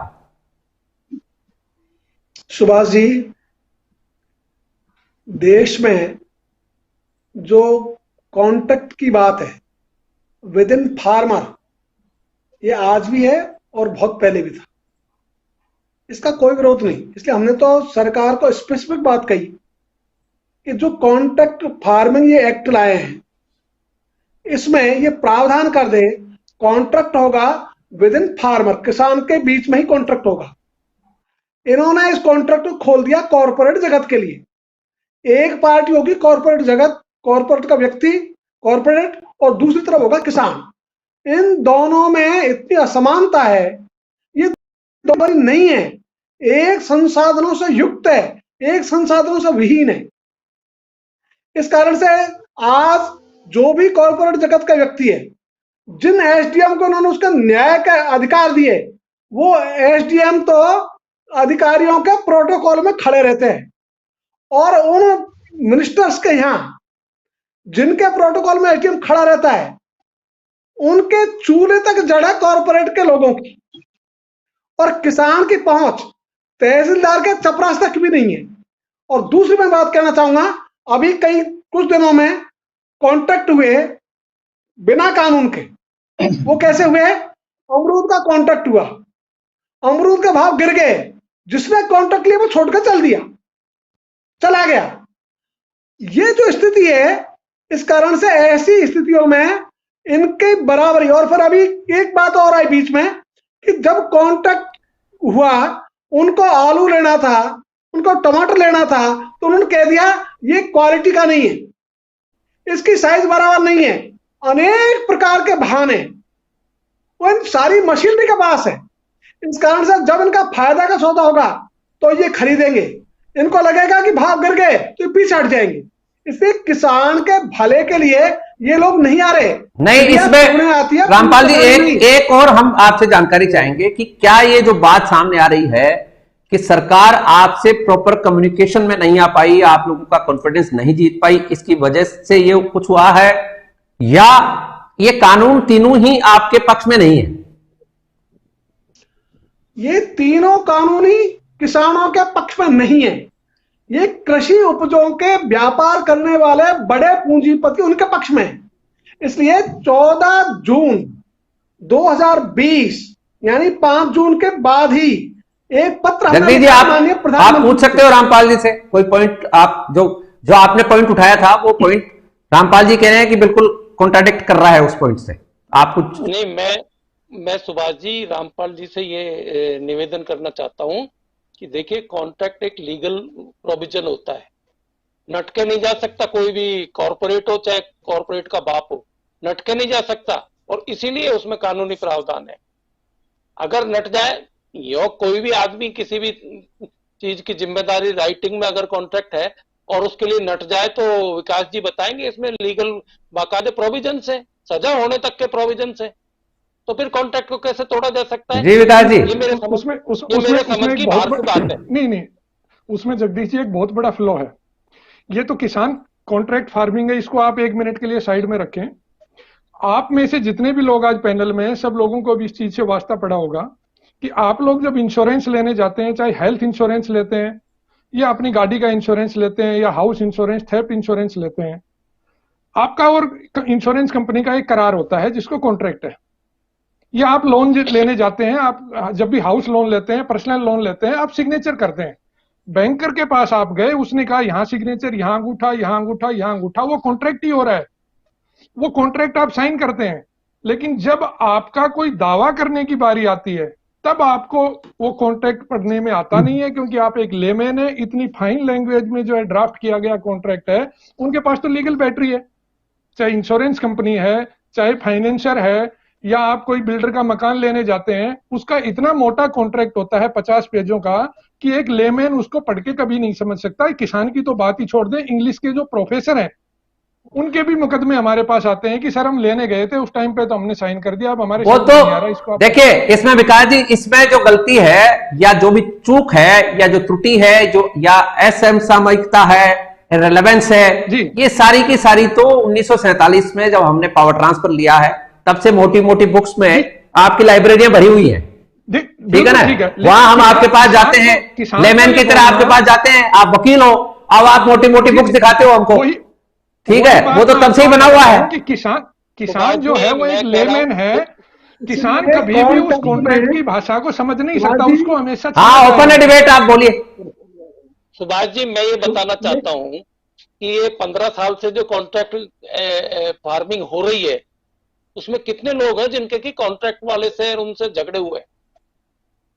ये अंडरस्टैंडिंग से होती है हर चीज, और बीच बीच में उसको भुगतान किया जाता है कि 1/4 भुगतान आपको जो है जब चालू होगी तब देंगे, फिर 1/4 भुगतान आपको जब खेती बाड़ी छोटे रूप में चल रहा है, उसमें कॉर्पोरेट घराने नहीं आए अभी, वो छोटे रूप में चल रहा है, आपस में छोटे रूप की समझदारी से छोटे रूप में चल रहा है। फंडामेंटल बात यह है जो विकास जी ने उठाई है, बहुत इंपॉर्टेंट बात उठाई है कंपनियां, विकास जी ने कर रही है साहब। विकास जी ने बनता है, किसान सॉस जो बनता है, ये छोटी कंपनी है क्या दुनिया भर? हाँ योगेश्वर जी बोलिए ना, आप ओपन है, बोलिए, आप बोलिए जो कुछ बोल रहा है। कुछ रामपाल जी भी बोलना चाह रहे थे, बोलिए जी रामपाल साहब को याद दिलाऊं, वकील साहब को याद दिलाऊं मैं ये फसल बीमा जब लागू किया था, अटल बिहारी वाजपेयी के समय से लागू हुआ, तब से लेकर अब तक उसमें एक तरफ छोटा सा बिना पढ़ा लिखा किसान, दूसरी तरफ highly qualified, highly powered insurance कंपनियां होती है। शुरू में उन्होंने यही किया था, बार बार किसी भी बहाने से क्लेम को रिजेक्ट करना। ये हुआ, जैसे जैसे वो गलियां निकाल कर क्लेम रिजेक्ट करते गए, वैसे वैसे सरकार, जो भी सरकार रही, वो उन गलियों को बंद करती गई। और आज मैं खुद गवाह हूं, मैं भी किसान हूं छोटा सा, तो किसान क्लेम रिजेक्ट होना मिनिमम हो गया है, तो वैसा इसमें भी हो जाता है। उस पे एक बार विस्तार चर्चा करेंगे। आज समय कम पड़ जाएगा कि सरकार कितना प्रीमियम दे रही है और किसान को कितना क्लेम मिल रहा है। वो एक बहुत बड़ा घोटाला है, वो सरकार के स्तर पे एक बहुत बड़ा घोटाला है। करोड़ों में मिल रहा है, करोड़ों में मिल रहा है। अब प्रीमियम सरकार की तरफ से कितना जा रहा है और किसान को मुआवजा कितना मिल रहा है, उसके ऊपर एक विस्तृत बहस करेंगे। अभी आज हम इसी विषय के ऊपर कंसंट्रेटेड रहते हैं, वो एक लंबा विषय हो जाएगा। ठीक बात है। तो सुभाष जी, ये कृषि कानूनों के कारण जो बहुत सारी गलतफहमियां देश में जो चली, और इसमें जो ऐसे तत्व घुस गए जिनकी वजह से कि ये किसान आंदोलन जो है, नहीं, अब वो माधव सिंह जी भी कह रहे हैं कि माधव सिंह जी का भी यही तर्क है कि कम्युनिस्ट जो हैं वो इसमें घुसे हुए हैं। इसी बात अभी माधव सिंह जी आंदोलन खत्म नहीं करेंगे।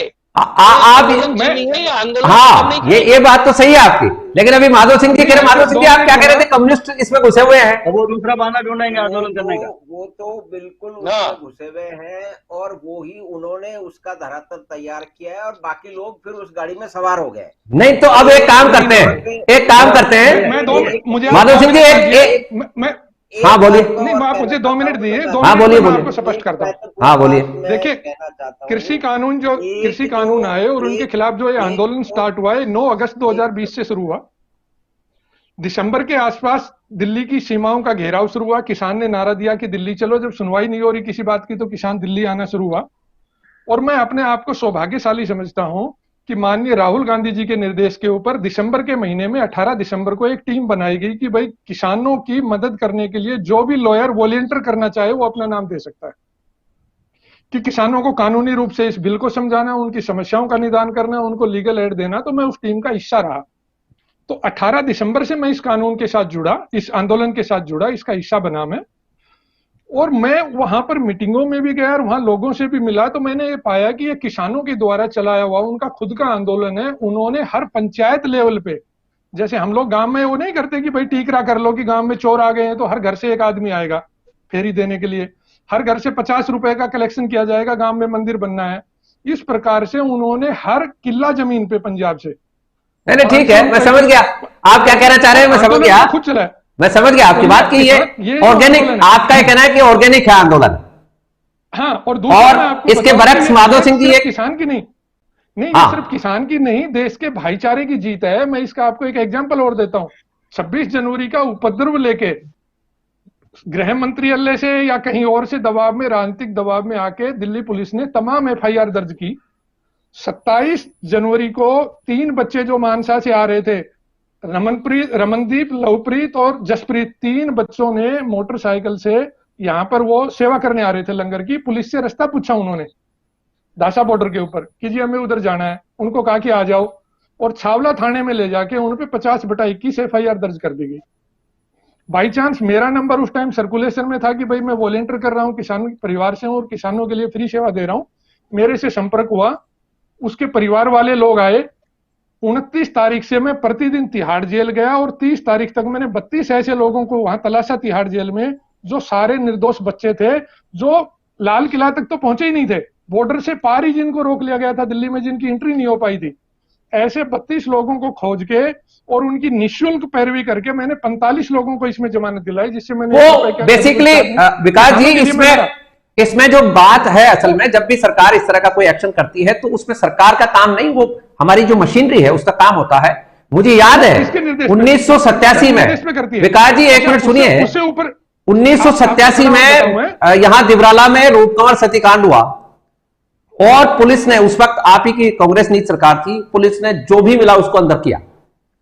तो ये होता है, पुलिस का एक्शन होता है। उसके आगे सुनिए, जब रोहिणी में अरेस्ट वालों को पेश किया गया और हम जमानत कराने के लिए गए, तो भाजपा के कार्यकर्ताओं की एक बस भर के वहां पे लाई गई प्रचार करने के लिए कि ये सरदार हैं, सरदार वर्सेज हिंदू करने के लिए भाजपा ने पूरा प्रयास किया उस मुद्दे में। ये और पकड़ा उस है वक्त सही। की ये है 31 जनवरी को ये क्या 31 क्या जनवरी कह रहे हैं? ये पॉलिटिकल 31 एजेंडा। जनवरी को दिल्ली के पूरे वकीलों के अंदर मीटिंग हुई और उन्होंने ये करा कि भाई धर्म और संप्रदाय पे इसको जाने नहीं देंगे, हम वॉलेंटियर करेंगे। हर कम्युनिटी से, हर जाति बिरादरी से वकील भाइयों ने साथ दिया और उन्होंने ठीक है। निःशुल्क इन केसों की पैरवी शुरू करनी की, मैं समझ तब गया। जाके भाजपा का एजेंडा खत्म हुआ था। ठीक है, ठीक है। तो भाजपा अब एक चर्चा ने रोड पे ले जाना चाह रहे आज विकास जी एक चर्चा ने जन्म लिया है और ये चर्चा उठाई है माधव सिंह जी ने। माधव सिंह जी ने जो कहा है कि इस, हाँ आप बोल लीजिए पहले, माधव सिंह जी आप बोल लीजिए। मैं एक और निवेदन में ये सब करना चाहता हूं कि एक जो भारतीय सोच में या कि राजनीतिज्ञों की जो बातचीत है उसमें या कि और जगह भी जो एक एंटी बिजनेस जो एक भावना है कि सारा चोरी चकारी बदमाशी बिजनेसमैन करता है, अगर जो है ना, अगर उसको बीच में लाया गया और जितना बड़ा बिजनेसमैन उतनी बड़ी चोरी चकारी करेगा, ये जो एक भाव है, ये जो एक सिद्धांत है जो कि भारत के उसमें स्थापित कर दिया गया है, उसका भी यहाँ पे भावनात्मक रूप से इस्तेमाल करके ये आंदोलन खड़ा किया गया है। हाँ समझ गया मैं आपकी बात को। कौन ले जाएगा? ये कम्युनिस्टों का किया हुआ है। ये नहीं, इसमें जगदीश जी इसमें बहुत बड़ी बात है, ये कम्युनिस्टों का नहीं है। एक्चुअली ये एंटी जियोनिस्ट मनी वालों का खेल है जो सूदखोरी के खिलाफ है, जिनका एक एजेंडा दूसरा है। यहाँ दूसरा एक एजेंडा है। से रिलेटेड बता रहा हूं। हाँ बिल्कुल। हाँ, ये वहां से उठा हुआ। अभी विकास जी ने एक बात बताई थी, मैं बीच में बोल रहा था, ये है क्रुक्स ऑफ द डेवलपमेंट। हाँ, वो ये है कि जैसे ही इन्होंने सिख बच्चों को छुड़वाया और ये बता रहे हैं कि एक बस भर के आई जिसमें आरएसएस के लोग थे, तो आरएसएस और सिख बच्चों के बीच में लड़ाई क्यों करवा रहे थे? क्यों वो युद्ध हो रहा था? किसके इशारे पे हो रहा था? मैं तो सवाल ये पूछ रहा हूँ कि किसके इशारे पे हो रहा था वो, और क्या मंशा थी सत्ता की? जब आंदोलन होता है तो एक पार्टी, दूसरी पार्टी, तीसरी पार्टी, सबकी सब खड़ी होती है। कोई ऐसा नहीं है इशारा। आपको किसके इशारे पे हो रही थी? आपकी पार्टी ने किसके इशारे पर यहाँ आकर आंदोलन में भाग लिया? नहीं, लेकिन ठीक है, पॉलिटिकल पार्टी है। जगदीश जी, पॉइंट आ गया आपका। ये कह रहा हूं, ये देश भर में अगर ये चीज चालू हो जाती सुभाष जी, पूरे देश में सिख और हिंदुओं के बीच में युद्ध करने की योजना थी। उसकी कोशिश की गई पूरे देश में। ये सत्ता दल की तरफ से पूरी कोशिश की गई, लेकिन देश ने एकता दिखाई और भाईचारा दिखाया और इसमें जीत हासिल की। जी बोलिए। आंदोलन जब चल रहा था पंजाब में और भयंकर आतंकवाद था, उस समय उस आतंकवाद से लोहा लेते हुए और उस आतंकवाद की भावना को खत्म करने के लिए जो प्रयास आरएसएस ने किया और जितने कार्यकर्ता हमारे वहां शहीद हुए उस सारे में, उसके मुकाबले कांग्रेस का योगदान जीरो है। वहां हमने ये चर्चा कहीं और जारी है। एक मिनट विकास जी और जोगेश्वर जी दोनों को मैं यहीं रोक रहा हूं। एक चर्चा का जवाब आपसे जोगेश्वर जी हम जानना चाहेंगे प्रोग्राम के एंड में। जो चर्चा माधव सिंह जी ने उठाई है और खास तौर पर कम्युनिस्ट सोच के ऊपर, आज की तारीख में यदि हम देखें तो भारत में कम्युनिस्ट जो है, कम्युनिस्ट पार्टी, आप अपनी बात कहें उस वक्त ये भी कह लेना, कम्युनिस्ट पार्टी केवल केरल के अलावा और कहीं कोई ज्यादा प्रभाव में है नहीं, और वोट बैंक का यदि शेयर देखें तो भी बहुत कहीं नगण्य सी मात्रा में रह गई है। लेकिन देश का नैरेटिव, जिस तरह माधव सिंह जी ने कहा कि इस पूरे नैरेटिव को कम्युनिस्ट प्रभावित करते हैं, तो क्या भारतीय जनता पार्टी और उसकी काडर इस नैरेटिव को बदलने के लिए कोई कार्य योजना बना रही है, या ऐसे ही नैरेटिव के बहाना करके आप लोग टालते रहेंगे चीजों को? जी जोगेश्वर जी, अब आप अपनी बात भी कर लीजिए। आज के मोदी जी के 15 मिनट के संबोधन में ये सारा कुछ है। इसमें इन आंदोलन के इतने महीनों में हमने सबसे पहले तो उन लोगों को एक्सपोज कर दिया जो वर्षों से मांग कर रहे थे ये कानून लाओ लाओ लाओ, और अब वो विरोध कर रहे हैं। दूसरा, हमने सारे कम्युनिस्टों को एक्सपोज कर दिया कि वो लोग देश को तोड़ने के लिए, देश को नुकसान पहुंचाने के लिए इस आंदोलन के माध्यम से, इसके बहाने क्या क्या कर रहे हैं वो सारी देश के सामने आ गया। तीसरे, जो लोग इन किसानों को भ्रमित करके लाए, जो बिचौलिए दलाल जिनकी रोजी रोटी खत्म होने वाली थी, फंडिंग सारा उन्होंने किया, वो लोग भी एक्सपोज हो गए। और जिन लोगों ने ये 26 जनवरी को जो कुछ किया, खालिस्तान के जो लोग जिसमें घुस गए थे वो लोग भी एक्सपोज हो गए। और देश को तोड़ने की साजिश करने वाले जितने भी लोग इस आंदोलन के बहाने नकाब ओढ़कर जो आ रहे थे और वो भी एक्सपोज हो गए। किसानों को समझाने के लिए सरकार ने क्या क्या प्रयास किए वो भी देश ने देख लिया, और उन प्रयासों को जुटलाने का कितना प्रयास किस किस ने किया वो भी देश ने देख लिया। और आखिरी बात मैं कह रहा हूं, जगदीश जी ने बहुत सही पॉइंट पकड़ा है कि अब इन सारे कम्युनिस्टों के कारण, खालिस्तानियों के कारण और इन सारे दूसरे लोगों के कारण ये आंदोलन हिंदू सिख आंदोलन में परिवर्तित होता जा रहा था, और इसलिए हमको रोल बैक का निर्णय करना पड़ा देश के हित में, मजबूर होके कि ये सिर्फ किसान और वो कॉन्ट्रैक्टर वाली बात नहीं रह गई है, ये बात अब वो हिंदू और सिख के बीच में खड़ी हो गई है और बहुत गहराई तक उसके असर जाने लग गया। इसलिए हमको देश हित में वापस लेना पड़ा। कोई हमारे नाक का सवाल नहीं है, ठीक बात। और हमने वापस लेने से पहले इन सबको एक्सपोज कर लिया, और उसमें हमारा काम जो होना था, देश के जनता को जो मैसेज देना था वो हो गया। ठीक है, ओके। सो ये था आज का हमारा मुख्य कार्यक्रम। कृषि कानूनों की वापसी पर प्रधानमंत्री नरेंद्र मोदी ने जो फैसला सुनाया है और जो उद्बोधन दिया है उसके ऊपर आज हमने चर्चा की, और इस चर्चा में हमारे साथ जुड़े हुए थे किसान महापंचायत के अध्यक्ष रामपाल जी जाट, ऑल इंडिया कांग्रेस की लीगल सेल के जनरल सेक्रेटरी एडवोकेट विकास जी यादव, भारतीय जनता पार्टी की ओर से विधायक और पूर्व मंत्री Jogeshwar ji Garg, senior political analyst Jagdish ji Sharma, और साथ ही आम जन के प्रतिनिधि के तौर पर माधव सिंह जी हमारे साथ जुड़े हुए थे। आप सब जुड़े, इसके लिए आप सबका आभार, धन्यवाद। तो यह था आज का हमारा कार्यक्रम। अब कार्यक्रम में हम एक खबर आपको देंगे और फिर चलते चलते में हम आपको वो सूचना देंगे जिसकी चर्चा आगामी दिनों में होगी। मैं जो आपको जानकारी देने जा रहा हूं वो जानकारी जुड़ी हुई है हमारी आध्यात्मिक राजधानी यानी काशी यानी बनारस में जो 3 दिवसीय उत्सव चल रहा था, जो काशी उत्सव के नाम से था, और इसका समापन कल हुआ है। ये जो उत्सव था इसमें देश विदेश की नामी गिरामी वो हस्तियां जुड़ी जो ललित कलाओं में निष्णात हैं, ललित कलाओं में जिनका नाम है, बहुत ही नामी गिरामी हस्तियां वाराणसी में जुटी इस काशी उत्सव में, उन्होंने भाग लिया।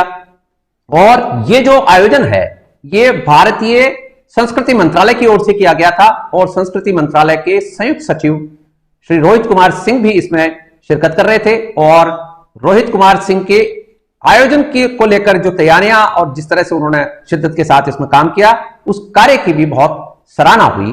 तो मैं चाहूंगा ये वीडियो आप एक बार देखें, सुने।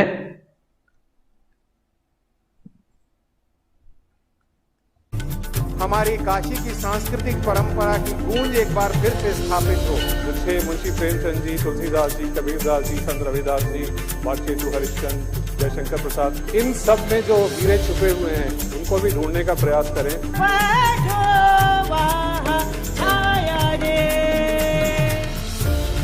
कला एक प्रत्यक्ष अभिव्यक्ति है, उसको उसके मूल स्वभाव पृष्ठभूमि में समझने की चेष्टा करें। धरा के पाप तारण हित प्रकृति की कोख से तुझे न बढ़ के कोई दानी दयालु मेरी टेक दे।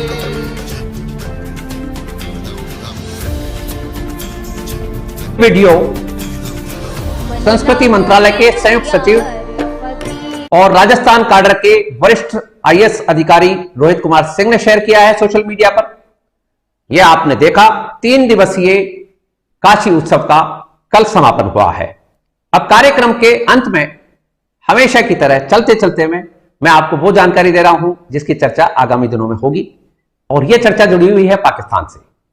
पाकिस्तान की जो रिलीजियस टॉलरेंस की जो स्थिति है, मजहबी जो एक समरसता की स्थिति है, उसको लेकर एक लिस्ट लगातार तीसरे साल भी पाकिस्तान को उसी कैटेगरी में रख रही है जिस कैटेगरी में पाकिस्तान 3 साल से चल रहा है। और ये इंटॉलरेंस को दर्शाती हुई रिपोर्ट है। इसमें इस बार जो हद है, इस बार जो हैरत अंगेज बात है वो ये है कि पाकिस्तान को तालिबान की कैटेगरी में रखा गया है। ये बहुत आश्चर्यजनक बात है कि पाकिस्तान के हालात तालिबान जैसे बताए गए हैं, जिस तरह से तालिबान रिलीजियस फ्रीडम के उसमें बहुत कमजोर स्थिति में माना जाता है, तो इस तरह का ये मामला पाकिस्तान के लिए अब भारी पड़ता जा रहा है। ये रिलीजियस फ्रीडम यानी धार्मिक स्वतंत्रता के मामले में ये जो रिपोर्ट है ये यूनाइटेड स्टेट्स के विदेश मंत्री यानी अमेरिका के विदेश मंत्री एंटनी ब्लिंकन ने जारी की है। इसमें पाकिस्तान की तुलना तालिबान से की है और इस रिपोर्ट में कहा गया है कि पाकिस्तान में और तालिबान की सत्ता के अंदर, तालिबान की हुकूमत के अंदर, वहां जिस तरह से एक पर्टिकुलर सेक्ट जो इस्लाम का है उसके अलावा जो भी लोग हैं उनका जीना दूभर रहता है, जीना मुहाल रहता है, उनकी जिंदगी हमेशा खतरे में रहती है। ऐसी स्थिति में पाकिस्तान चल रहा है और तालिबान की तरह ही उसी तर्ज पर पाकिस्तान चलता है। और ये जो रिपोर्ट है ये लगातार 3 साल से चल रही है और मैं आपको बता दूं 2018 में जब से इमरान खान पाकिस्तान के प्रधानमंत्री बने हैं तब से ये रिपोर्ट खासतौर पर सामने आई है। 2018 में तत्कालीन अमेरिकी राष्ट्रपति डोनाल्ड ट्रंप के शासन प्रशासन ने ये रिपोर्ट जारी की थी जिसमें पाकिस्तान को रिलीजियस फ्रीडम के मामले में बहुत निचले स्तर पर माना गया था, धार्मिक स्वतंत्रता के मामले में। और ये लगातार तीसरी बार जो सीपीसी की रिपोर्ट बोली जाती है और ये सीपीसी है country of particular concern. Country of particular concern की इस रिपोर्ट में पाकिस्तान के हालात बहुत नाजुक बताए गए हैं और ये जो लिस्ट है इसमें तालिबान भी शामिल है। अब जब पाकिस्तान की बात चल रही है तो मैं आपको ये भी बता देता हूं कि पाकिस्तान की सरकार ने तहरीक लब्बैक के मामले में एक बहुत बड़ा यू टर्न लिया है। ये प्रतिबंधित संगठन है तहरीक लब्बैक, टीएलपी जिसका नाम है और ये इस नाम से वहां एक पॉलिटिकल पार्टी तहरीक लब्बैक चलाती है। तहरीक लब्बैक के बानी यानी मुखिया यानी हेड साद रिजवी को आज पाकिस्तान की सरकार ने यू टर्न लेते हुए जेल से रिहा किया है, करना पड़ा है बल्कि, क्योंकि वहां जिस तरह का कट्टरपंथ का और जिहादी मानसिकता का जो प्रचार वर्तमान सरकार इमरान सरकार कर रही है और रियासत मदीना का तस्वुर देती है, उसमें पाकिस्तान की सरकार के लिए बहुत बड़ी मुसीबत इस प्रतिबंधित संगठन तहरीक लब्बैक ने खड़ा कर दिया था। और आज तहरीक लब्बैक के मुखिया साद रिजवी की रिहाई को लेकर पाकिस्तान के मीडिया में भी बहुत भारी चर्चा है, जबरदस्त चर्चा रही। वहां मीडिया का यह कहना था कि पाकिस्तान की सरकार एक तरफ इस संगठन को प्रतिबंधित बताती है, दूसरी तरफ उसके मुखिया को इस तरह जुलूस के तौर पर छोड़ा जाता है और साथ ही इस पार्टी के ऊपर लगे हुए सारे मामले वापस लिए गए हैं।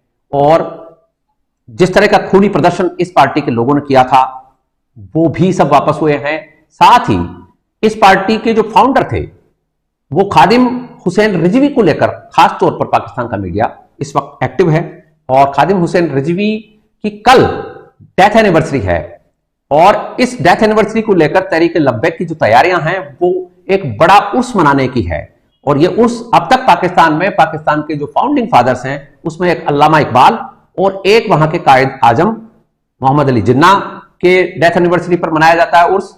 लेकिन अब ये जो प्रतिबंधित संगठन है, जो दहशतगर्द तंजीम है, उस तंजीम के मुखिया अल्लामा हुसैन रिजवी की याद में ये उर्स मनाया जाएगा। इस तरह का माहौल पाकिस्तान में चल रहा है। ऐसे में यदि यूएस की ये जो लिस्ट है इसमें पाकिस्तान का नाम आता है तो कोई बड़ी बात नहीं है। मैं आपको ये बात भी बता दूं कि इस वक्त करतारपुर साहिब में प्रकाश पर्व के अवसर पर जो कॉरिडोर खोला गया है करतारपुर का, उसको लेकर भी पाकिस्तानी मीडिया में काफी उबाल है। और मीडिया का ये कहना है कि जब इस तरह के काम करने होते हैं सरकार को, वहां की हुकूमत को, तो वो अपने पक्ष में तर्क गढ़ लेती है, अपने पक्ष में पूरा का पूरा पैसिफाई कर लेती है। लेकिन जब पाकिस्तान का ही कोई आम नागरिक भारत से दोस्ती चाहता है, भारत के साथ डायलॉग चाहता है, तो उसको गद्दार बताया जाता है।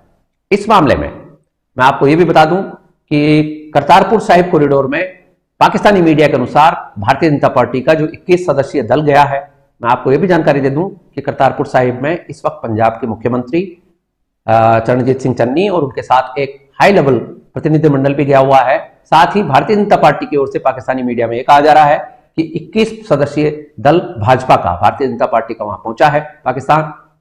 इस मामले में वहां का मीडिया बहुत ज्यादा मुखर है और वहां के एक वरिष्ठ पत्रकार हामिद मीर ने तो यहां तक कहा है कि इमरान सरकार यू टर्न लेने में माहिर है। उनका यह कहना था कि जो सरकार, जो हुकूमत, जो इमरान खान स्वयं मोदी को हिटलर बताते थे, उन्होंने अब भारतीय जनता पार्टी के इस डेलीगेशन को किस कदर मान्यता दी है वहां और किस तरह से ये यू टर्न लिया है इमरान सरकार ने, ये इस तरह की चर्चाएं चल रही हैं जो आगामी दिनों में भी और बढ़ेंगी। तो ये था आज का हमारा कार्यक्रम, आपने हमें ज्वाइन किया, इसके लिए आपका आभार, धन्यवाद। I wish you good luck, success and happiness. Thank you so much.